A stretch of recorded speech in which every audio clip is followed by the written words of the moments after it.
Breaking news. Maduro की गिरफ्तारी के बाद अमेरिका ने एक और बड़ा और शॉकिंग कदम उठाया है। नॉर्थ अटलांटिक में यूएस मिलिट्री ने रशिया के झंडे वाले एक ऑयल टैंकर को जब्त कर लिया है, जिसे दुनिया भर में हलचल मच गई है। यूएस मिलिट्री के मुताबिक ये टैंकर अमेरिका के सैंक्शंस का उल्लंघन कर रहा था और पिछले कई हफ्तों से अमेरिकन फोर्सेस इसका पीछा कर रही थी।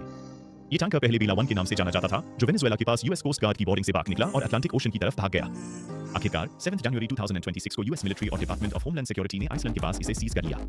अमेरिका का कहना है कि ये टैंकर हेजबोला से जुड़ी एक कंपनी के लिए ऑयल स्मगलिंग में शामिल था, जिस पर 2024 में ही सैंक्शंस लगाए गए थे। इस ऑपरेशन के दौरान रशियन मिलिट्री वेसल्स, यहां तक कि एक रशियन सबमरीन भी उसी एरिया में मौजूद थी। हालांकि ये क्लियर नहीं है कि वो कितने करीब थी। ब्रिटेन ने भी इस यूएस मिशन को सपोर्ट टीम की पुष्टि की है, जबकि अमेरिका ने लैटिन अमेरिका के वाटर्स में एक और वेनेजुएला लिंक टैंकर को भी रोका है। एक्सपर्ट्स का मानना है कि मदुरो की गिरफ्तारी के बाद ये एक्शन अमेरिका के वेनेजुएला प्रेशर कैंपेन का हिस्सा है, लेकिन साथ ही यूएस और रशिया के बीच सीधी टकराव का सिग्नल भी हो सकता है। सवाल ये है, क्या अटलांटिक ओशन अब नया जियोपॉलिटिकल बैटलफील्ड बन चुका है? और क्या दुनिया एक और भी ग्लोबल कॉन्फ्लिक्ट की तरफ आगे बढ़ रही है? आप क्या सोचते हैं? कमेंट्स करके जरूर बताएं। Breaking news. मदुरो की गिरफ्तारी के बाद अमेरिका ने एक और बड़ा और शॉकिंग कदम उठाया है। नॉर्थ अटलांटिक में यूएस मिलिट्री ने रशिया के झंडे वाले एक ऑयल टैंकर को जब्त कर लिया है, जिसे दुनिया भर में हलचल मच गई है।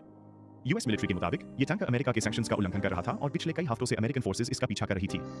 ये टैंकर पहले बेला 1 के नाम से जाना जाता था, जो वेनेजुएला के पास यूएस कोस्ट गार्ड की बोर्डिंग से भाग निकला और अटलांटिक ओशन की तरफ भाग गया। आखिरकार 7 जनवरी 2026 को यूएस मिलिट्री और डिपार्टमेंट ऑफ होमलैंड सिक्योरिटी ने आइसलैंड के पास इसे सीज कर लिया। अमेरिका का कहना है कि ये टैंकर हेजबोला से जुड़ी एक कंपनी के लिए ऑयल स्मगलिंग में शामिल था, जिस पर 2024 में ही सैंक्शंस लगाए गए थे।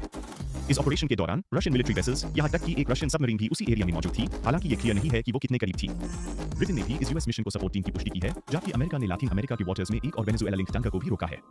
एक्सपर्ट्स का मानना है कि मदुरो की गिरफ्तारी के बाद ये एक्शन अमेरिका के वेनेजुएला प्रेशर कैंपेन का हिस्सा है, लेकिन साथ ही यूएस और रशिया के बीच सीधी टकराव का सिग्नल भी हो सकता है। सवाल ये है, क्या अटलांटिक ओशन अब नया जियोपॉलिटिकल बैटलफील्ड बन चुका है? और क्या दुनिया एक और भी ग्लोबल कॉन्फ्लिक्ट की तरफ आगे बढ़ रही है? आप क्या सोचते हैं? कमेंट्स करके जरूर बताएं।